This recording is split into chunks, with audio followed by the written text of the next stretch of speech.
Subscribe Prudent social media channel and press bell icon for latest notifications. Holi विका लागून basilica Baum Jesus ही टुरिस्टां खातीर 3 दिसां लागून म्हळ्यार फाल्यांच्या आनी 3 दिसां लागून बंद आसतली.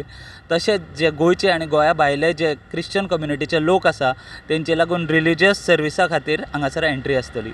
On Monday, Thursday, we have the services in English at 5 o'clock.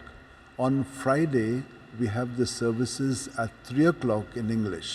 And on Holy Saturday at 11 o'clock, just before midnight, we have the Easter Vigil in English as well.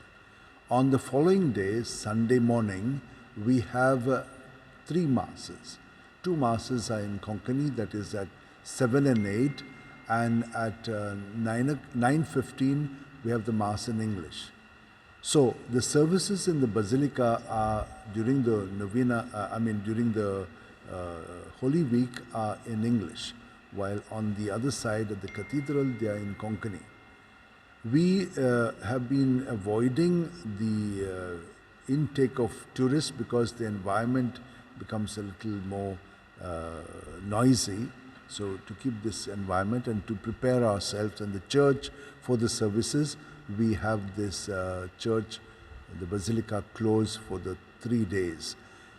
And we are open for the Catholic community, be they Goans or they come from other places in India or abroad, so that they can participate in the Holy Triduum, which is Monday, Thursday, Good Friday and Saturday.